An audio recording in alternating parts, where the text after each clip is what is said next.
Olá, meus queridos irmãos, muita paz para todos, muita luz. Hoje nós estamos dando início à nossa reunião doutrinária. Seja muito bem-vindo, seja muito bem-vinda, todos vocês que nos assistem.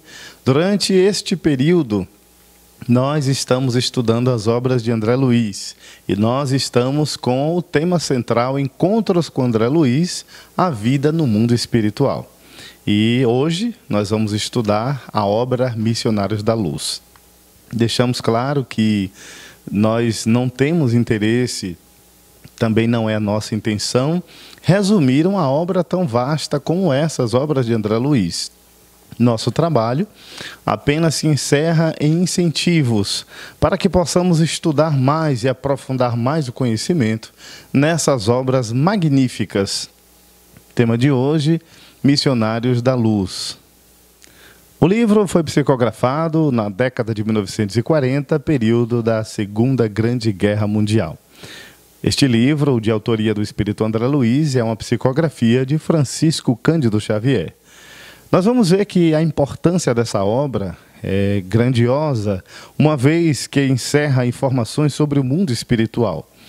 E nós podemos dividir os períodos que dizem respeito aos desdobramentos das revelações espíritas a respeito do mundo transcendente antes e depois de André Luiz. Fiel aos ensinamentos kardecianos, André Luiz desvenda detalhando as informações que nós encontramos em O Livro dos Espíritos, em O Livro dos Médiuns, enfim, nas obras da codificação. Nós vamos analisar que durante o nosso trabalho nós apresentaremos para você que nos assiste diversas imagens que facilitarão, são imagens ilustrativas, para facilitar a compreensão em torno desta obra magnífica. Alexandre, um dos instrutores espirituais de André Luiz, dirige um núcleo espiritual próximo à crosta terrestre, ligado a um centro espírita. E naquele momento, André Luiz, chegando com Alexandre, o instrutor, eles passam a observar de que forma se dá o processo da comunicação mediúnica. Ali, dentre as dezenas de cadeiras dispostas em filas, somente 18 permaneciam ocupadas por pessoas terrestres autênticas. As demais cadeiras atendiam a massa invisível aos olhos comuns do plano físico. Grande assembleia de almas sofredoras, público extenso e necessitado, em torno das zonas de acesso ao centro espírita. Postavam-se corpos de guarda e compreendi pelo vozerio do exterior que também ali a entrada dos desencarnados obedecia a controle significativo. Grandes números de cooperadores do plano espiritual velavam atentos. Nós vamos ter noção de que o Centro Espírita é uma organização religiosa e na esfera espiritual todo um planejamento, toda uma organização se desdobra. A proteção, a organização dos espíritos e o trabalho sério que ali é realizado. A psicosfera de um centro espírita depende da psicosfera, do psiquismo dos trabalhadores encarnados, que repercutem na atmosfera espiritual e encontram ressonância na vida espiritual.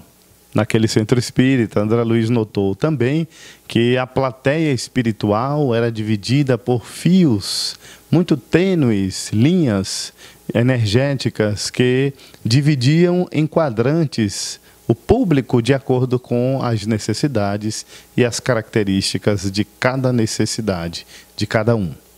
A gente vai observar que durante a visita e a observação de André Luiz, enquanto devotado mentor espiritual falava com o coração nas palavras, os 18 companheiros encarnados demoravam-se em rigorosa concentração do pensamento, elevado a objetivos altos e puros. Cada qual emitia raios luminosos muito diferentes entre si, na intensidade e na cor. Essa corrente não se limitava ao círculo movimentado. Em certos pontos despejava elementos vitais, qual fonte miraculosa, com origem nos corações e cérebros humanos que aí se reuniam. Esses raios confundiam-se à distância aproximada de 60 centímetros dos corpos físicos e estabeleciam uma corrente de força bastante diversa das energias de nossa esfera. A gente vai perceber que a contribuição humana é de grande importância. As nossas energias vitais, as nossas energias biopsíquicas contribuem bastante, porque existem muitos espíritos que, ainda vivendo no mundo das sensações materiais e ainda crendo permanecerem no mundo dos encarnados, têm dificuldade de partir, de desligar-se desta vida humana. Nós temos uma frase que diz: morrer é fácil, difícil é desencarnar. Porque é difícil que o espírito, ainda preso a esse mundo material, se desvencilhe psiquicamente dos elementos da matéria, das lembranças, da vivência, é o chamado apego. E nós precisamos estar buscando a compreensão de valores ético-morais, espirituais, para poder nos desvencilhar desse apego à matéria. Aí a gente vai perceber o quanto é importante o aproveitamento da encarnação dentro dos ensinamentos cristãos, porque o mundo material, ele é muito passageiro. As energias dos encarnados casavam-se aos fluidos dos trabalhadores do nosso plano de ação, congregados em vasto número, formando precioso armazém de benefícios para os infelizes extremamente apegados ainda às sensações fisiológicas. Semelhantes forças mentais não são ilusórias, como pode parecer ao raciocínio terrestre, menos esclarecido quanto às possibilidades infinitas além da matéria mais grosseira. O instrutor Alexandre dizia que haviam 6 comunicantes para aquela reunião mediúnica, mas dos 18 trabalhadores, dos 18 médiuns que estavam na reunião, apenas um estava em condições de servir de instrumento de comunicação. Nós vamos ver aí a importância do preparo prévio para a reunião mediúnica, do quanto é importante incessantemente o médium buscar o seu equilíbrio e superar os seus desafios e enigmas existenciais, já que a tarefa mediúnica é uma escolha consciente e que nós deveremos abraçar com muita dedicação e com muito amor. A diferença é encontrada na reunião mediúnica. Precisamos, neste contexto, considerar os fatores morais dentro do âmbito mediúnico, porque são de grande relevância. André Luiz, naquele momento, com o auxílio do instrutor Alexandre, teve ampliada a sua visão, como se for uma visão de raio-x, e viu a importância do aparelho fisiológico mediúnico com o processo psíquico naquele intercâmbio. E o médium, naquele instante, apresentava-se como intermédio. Alexandre dizia: acredita que intermediário possa improvisar o estado receptivo? De modo algum. A sua preparação espiritual deve ser incessante. Qualquer incidente pode prejudicar-lhe o aparelho sensível. Além disso, a nossa colaboração magnética é fundamental para a execução da tarefa.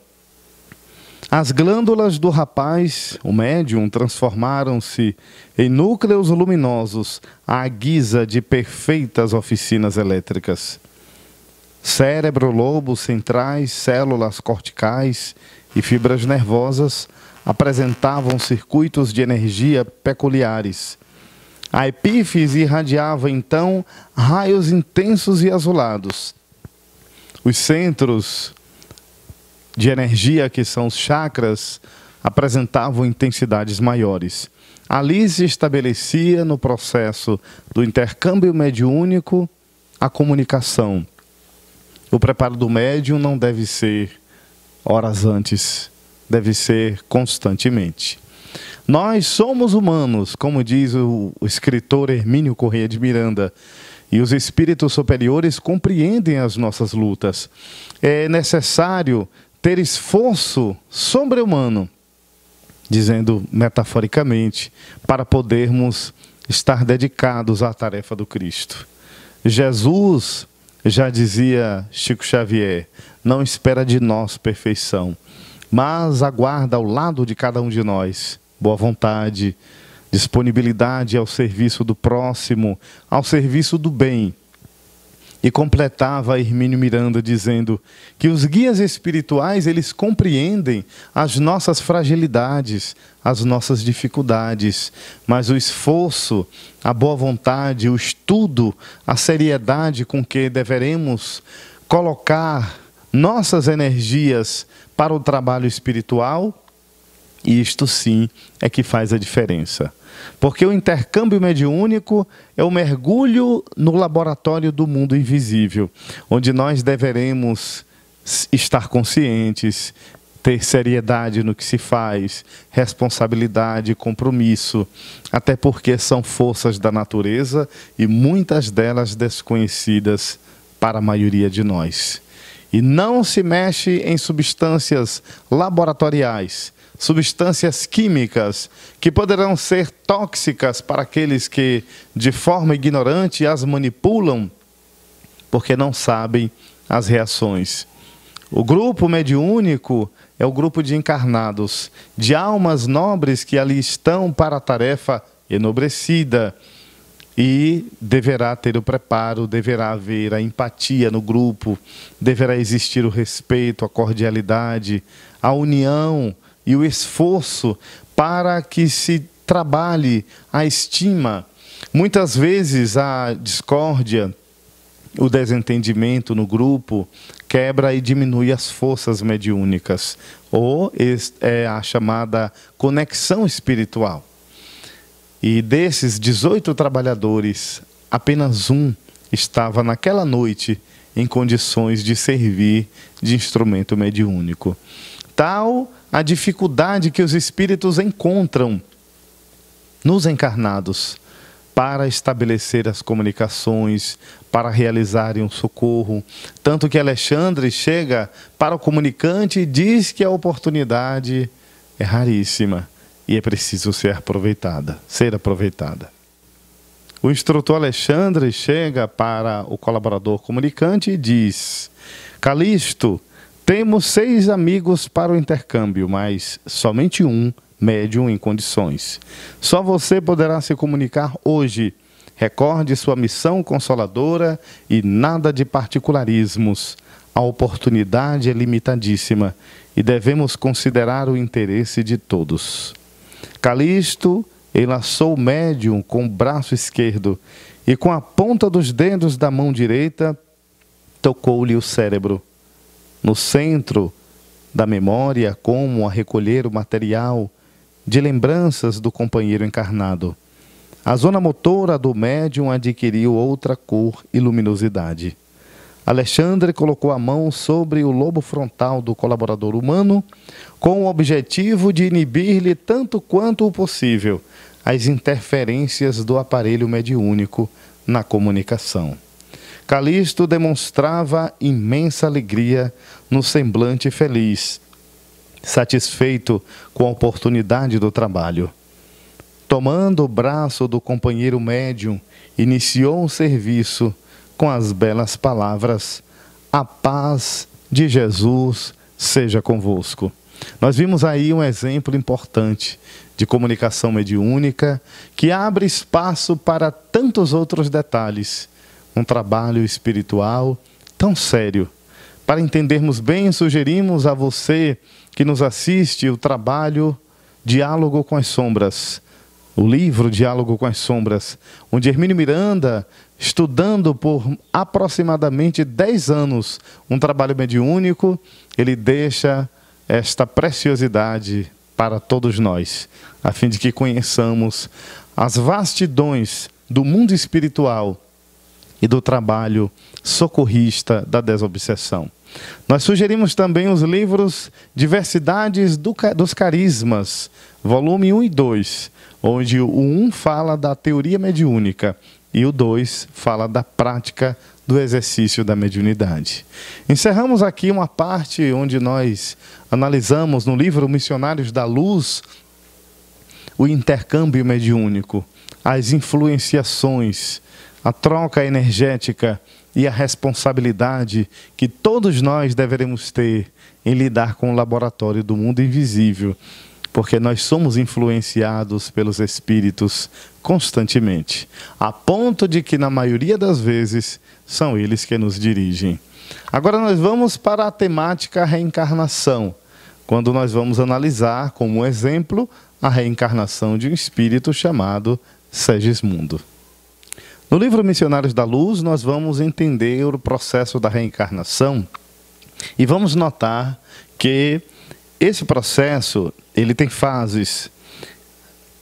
Definição no mapa de provas morais, físicas, enfermidades, execução do plano de associação e vinculação psicodinâmica, bioenergética, mental e afetiva, estabelecimento do programa geral de futuras realizações e autorrealizações no plano físico. Existe o planejamento global, o plano familiar, o plano de provas e expiações. O espírito candidato à nova reencarnação passa a conviver no clima psicofísico e emocional dos futuros pais. Progressiva ligação fluídica do espírito com os fluidos perispirituais da futura mãe.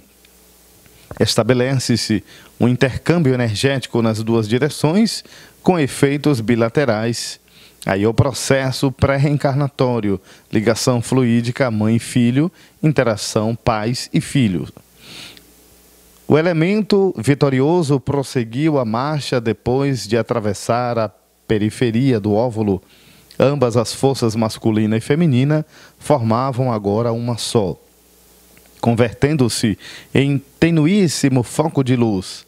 O óvulo feminino, esfera passiva, está igualmente impregnado de energias de atração, cheio de força receptiva. Ocorre previamente, no plano extrafísico, a miniaturização, que se caracteriza pela redução da forma perispirítica. É o processo reencarnatório, a fase reencarnatória, restringência perispiritual, acoplamento espermatozoide-óvulo, união espírito-matéria-filho. A gente vai notar que a reencarnação tem como finalidade o aprendizado do espírito, a reparação das faltas dos delitos anteriores e a elevação moral e espiritual daquele ser reencarnante. Podemos ver também os tipos de reencarnação. A reencarnação pode ser compulsória, é aquela que acolhe o espírito sem prévia concordância dele e até mesmo sem o seu conhecimento. E por sua índole própria dos espíritos, cujo grau de perturbação impede a análise clara da situação, ou cujas faltas são tão graves que anulam a liberdade de escolha. Muitas vezes o espírito, comprometido com situações do passado, feriu a integridade alheia, ele se compromete com a vida de tal forma que tem diminuídas as suas possibilidades de escolha. A reencarnação poderá também ser planejada. É aquela que leva em consideração o livre-arbítrio relativo de que dispõe o espírito. Mentores espirituais estudam sem imposição seus débitos e méritos, programando em seguida os principais acontecimentos da próxima existência física, tendo em vista a liquidação ou diminuição de dívidas e possibilidades de progresso moral e espiritual. A reencarnação pode também ser livre, que é própria daqueles espíritos missionários, os espíritos redimidos perante a lei divina ou próximos da redenção no plano terreno, são os que possuem ampla liberdade de escolha. A reencarnação pode ser acidental. Há circunstâncias diversas que promovem a alteração no planejamento reencarnatório, que pode ocorrer sem o detalhamento necessário nos casos de reencarnações acidentais. A fecundação não estava prevista. Ocorre uma união sexual fortuita e, acidentalmente, ocorre o processo da gravidez, existindo ali a reencarnação. Mas tudo isso com a supervisão divina. Conforme diz o Espírito Bezerra de Menezes, nada ocorre, não cai uma folha de uma árvore sem o consentimento nem a permissão de Deus. As influências no processo reencarnatório são diversas, e essas influências no processo da reencarnação podem ser de espíritos perturbadores, desafetos, inimigos espirituais do espírito reencarnante ou dos pais, muitas vezes tentando atrapalhar o processo da reencarnação para que aquele espírito não tenha oportunidade de renascer no mundo, aproveitando aí as provas da vida para dar um salto na sua evolução. As influências podem ser da mãe encarnada, relação anímica, mediúnica, psicoafetiva e biológica, heranças genéticas e gestação, processos de enfermidades transferidos através da genética, as chamadas heranças mitocondriais. Podem ser também influências da própria mãe, a rejeição da maternidade, muitas vezes inimizades do passado, onde essa mãe ou pai não aceitem o processo reencarnatório e surgem aí os conflitos durante todo o processo dessa reencarnação. Pode também ser a influência do pai encarnado, relação anímica, mediúnica, psicoafetiva e biológica, herança genética também. Pode existir influências nesse processo dos mentores, espíritos de elevada hierarquia espiritual que atuam na relação afetiva, espiritual e no desenvolvimento do genótipo do reencarnante. Notando agora a reencarnação de Segismundo, que em encarnação anterior cometera delitos e está entrelaçado em laços de ódio com o casal Adelino e Raquel, nós vamos agora acompanhar o desfecho dessa breve história. Em uma encarnação precedente do casal Adelino e Raquel, após uma paixão desvairada, Segismundo assassinou Adelino e Raquel foi parar no prostíbulo. Desencarnaram cada um por sua vez, sob intensa vibração de ódio. No plano espiritual, o casal prometeu receber Segismundo como filho. Durante o desenrolar da história, os mentores espirituais escolheram que iriam acompanhar aquele processo reencarnatório. André Luiz e seu instrutor Alexandre chegam à casa de Adelino e Raquel. O espírito de Herculano, que trouxe Segismundo para aproximação com o casal, esperava-os na entrada da casa. Alexandre, André Luiz e Herculano se aproximam de Segismundo, o qual se encontrava visivelmente abatido.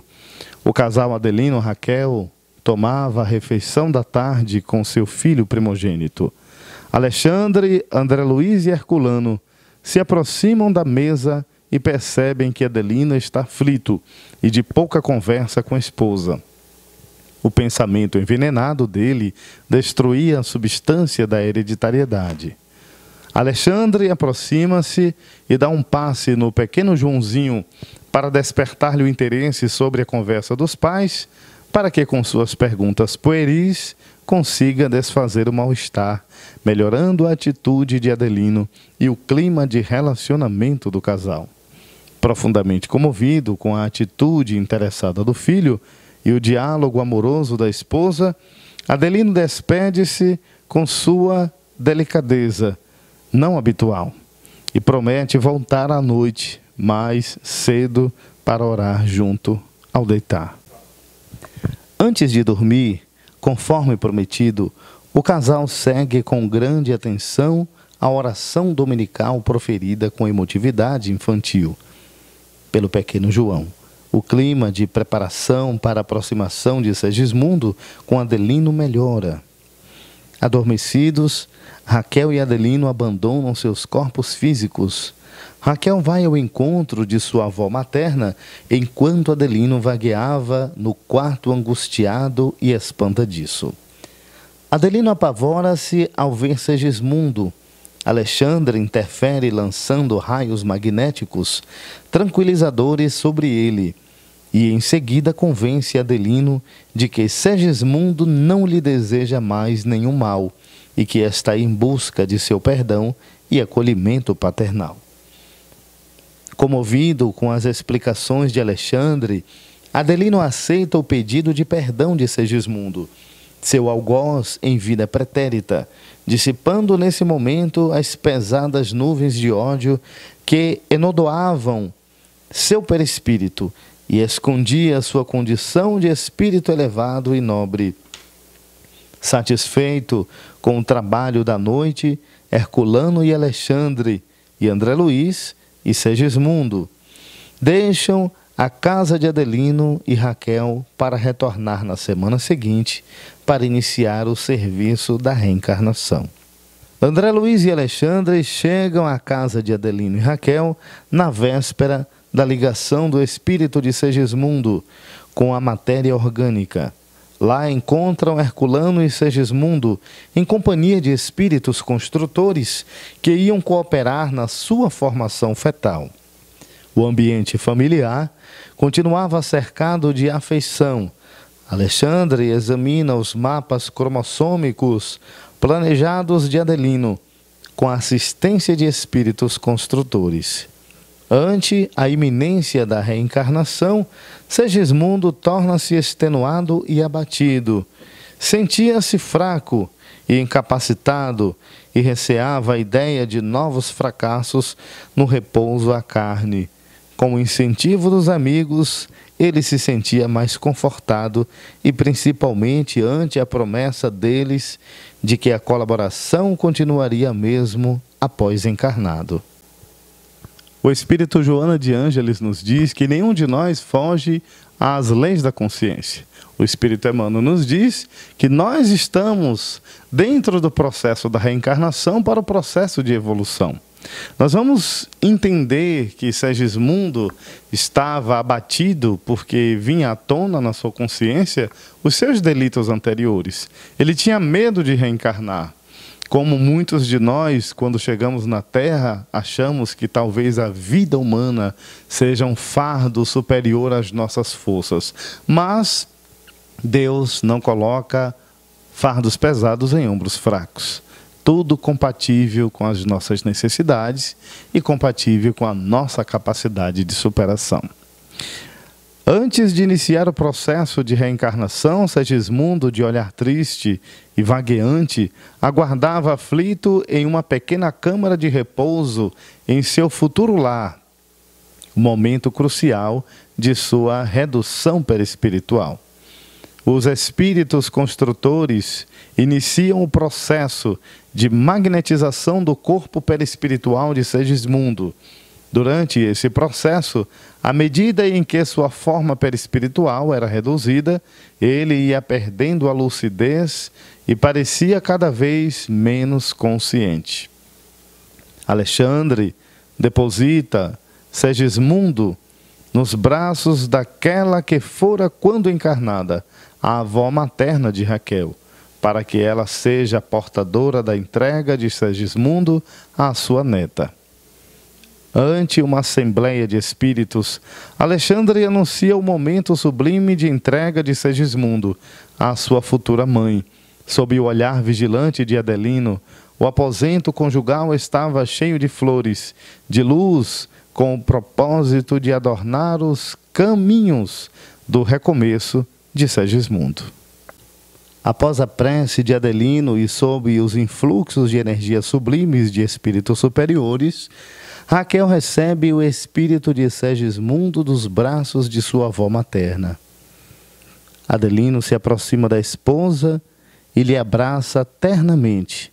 Segismundo, em sua forma infantil, liga-se fortemente a Raquel, tornando-se alma de sua alma, e logo seria carne de sua carne. Naquela noite, após a união genésica de Adelino e Raquel, Alexandre analisa a corrida dos espermatozoides em direção ao óvulo e, após verificar as disposições cromossômicas dos milhões de espermatozoides, Alexandre, com seu potencial magnético, sintoniza aquele mais apto para a organização do corpo planejado de Segismundo. O espermatozoide magnetizado, ao dispor de energia adicional sobre os demais, chega primeiro ao alvo, rompe a cutícula e penetra no óvulo, gastando pouco mais de 4 minutos para alcançar o seu núcleo.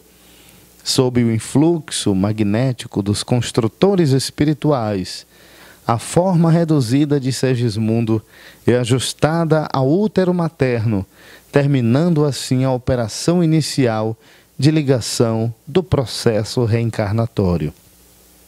André Luiz e o orientador Alexandre deixam a cidade do Rio de Janeiro e voltam em direção à colônia espiritual Nosso Lar, onde vivem. E aqui nós temos a imagem ilustrada de Alexandre e André Luiz na colônia espiritual Nosso Lar, dando por cumprida mais uma tarefa de reencarnação, que seria a reencarnação de Segismundo, que para nós outros serve de exemplo para o nosso dia a dia. Aprendamos, portanto, com esta mensagem de Segismundo, o valor da reencarnação. Aí, meus queridos irmãos, estes são os missionários da luz, os espíritos nobres que desempenham na terra as vontades de Deus, trazendo para todos nós a representação da presença divina. Nós vamos ver que os espíritos missionários do bem estimulam os homens na terra a continuarmos nossa existência humana, a aproveitarmos a nossa reencarnação. Isso nos dá a prova através das mãos cândidas de Francisco Xavier, que nós não estamos a sós na terra. Todos nós temos a figura de um anjo guardião que nos acompanha, que nos direciona, e como nós falamos recentemente em programa anterior, Kardec responde, nós vamos ver que nosso anjo guardião é o nosso irmão maior que nos direciona no caminho do bem. Aprendamos com André Luiz, encontros com André Luiz, a vida no mundo espiritual, de que a vida prossegue, de que os nossos entes queridos que nós amamos continuam vivos, de que a vida prossegue além desse corpo físico e tudo aquilo que nós fazemos aqui na Terra repercute em nossa vida espiritual. Abrimos espaço, parêntese, para dizer que muitas vezes poderemos lamentar da nossa sorte, da nossa vida, mas tudo começa, conforme Joana de Ângeles, no reino do Espírito, tudo começa no mundo mental. Tudo começa no nosso pensamento. É preciso trabalhar a qualidade dos nossos pensamentos. O que pensamos, como lidamos com os nossos enigmas, para que aquilo que nós temos como condição de encarar a nossa vida seja a melhor forma possível. No último Enem realizado, o tema da redação falava sobre os estigmas diante das doenças mentais. Os estigmas são as marcas que nós deixamos em nossa alma, em nossa vida, diante dos acontecimentos. É preciso estar atento aos traumas, às marcas que são os estigmas diante do sofrimento. Se essas marcas ainda são feridas abertas em nossa alma, e o que é que nós estamos fazendo para cicatrizar? No processo da convivência, muitas vezes enfrentamos desafios e muitas vezes temos marcas de ofensas, convivências difíceis, casamentos frustrantes, famílias problemáticas e muitas vezes nos perguntamos, será que eu estou na família certa? Será que eu trabalho com a coisa mais adequada? Será que a minha sina é essa? E vem Emmanuel e nos responde que cada um de nós reencarnou no meio mais adequado e necessário para a própria evolução. E ainda completa dizendo Emmanuel, aprendamos a abençoar tudo que nós temos, aprendamos a abençoar a nossa existência, tudo que fazemos, o momento, porque nós vivemos de momentos, para que, abençoando a nossa existência, possamos ser transferidos para outras realidades e encontrarmos soluções, porque estaremos direcionando-nos diante dos nossos problemas. Então, que as nossas marcas de sofrimento, que os estigmas que temos em nossa alma, em forma de traumas, em forma de lembranças, talvez negativas, sejam substituídas pela esperança. O Evangelho de Jesus nos mostra que nós deveremos renovar a nossa vida através da Boa Nova. A Boa Nova são as boas novas de alegrias que nos convida a sermos homens e mulheres melhores, a sermos cidadãos espirituais. Aprendamos então com André Luiz, de que os missionários da luz são os espíritos do bem que nos acompanham, que nos supervisionam e principalmente caminham na terra ao nosso lado. Aí, meus queridos irmãos, chegamos a mais um final de reflexão sobre os encontros com André Luiz, a vida no mundo espiritual. Queremos pedir a vocês que nos sigam em nossas redes sociais, Centro-Esp Boa Nova, é o nosso Instagram, Centro Espírita Boa Nova, são os nossos canais de YouTube e Facebook. Nosso WhatsApp, 75992211924. Até o próximo encontro. Nós teremos o próximo encontro na sexta-feira com o programa Kardec Responde e o nosso tema será medo de espíritos. E se você tem medo de espíritos, se você tem algum problema com mediunidade ou tem alguma faculdade mediúnica, se você sente a presença dos espíritos, são dos lugares assombrados, medo de espíritos. Esse é o nosso tema da próxima sexta-feira. Então, mande sua pergunta para o WhatsApp, novamente aqui, 75992211924, e na sexta-feira nós estaremos respondendo às suas perguntas. Um grande abraço, fica com Deus e até o próximo encontro.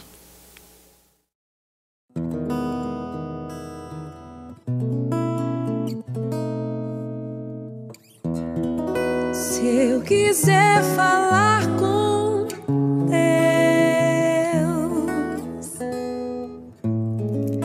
tenho que ficar a sós.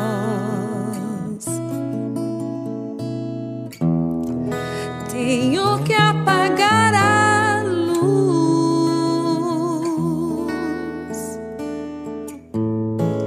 Tenho que calar a voz.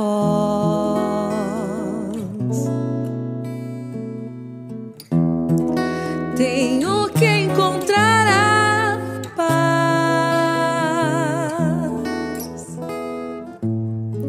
Tenho que folgar os nós dos sapatos, da gravata, dos desejos, dos receios. Tenho que esquecer a data, tenho que perder a conta, tenho que ter mãos vazias,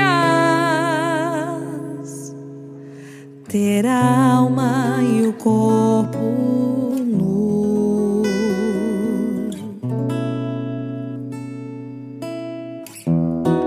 Se eu quiser falar com Deus,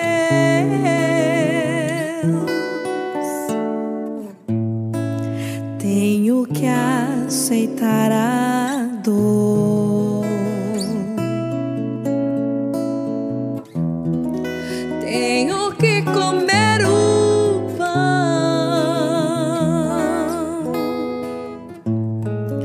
que o diabo amassou.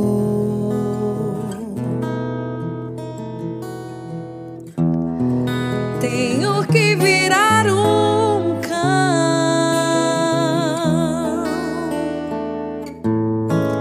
Tenho que lamber o chão dos palácios, dos castelos suntuosos do meu sonho. Tenho que viver triste sonho, tenho que achar medonho. E apesar de um mau tamanho, alegrar meu coração.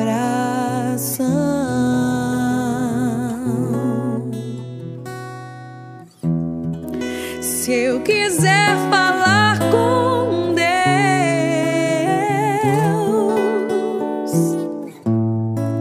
tenho que me aventurar.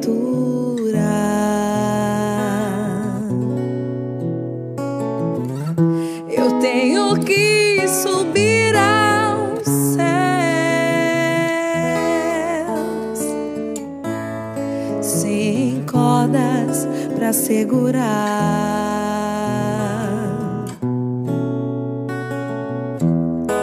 Tenho que dizer adeus,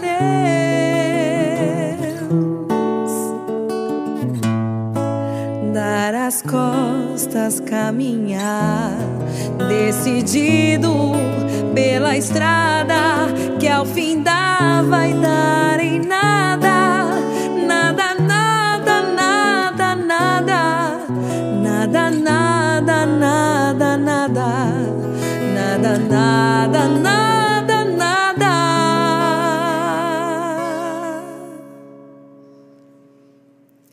Do que eu pensava em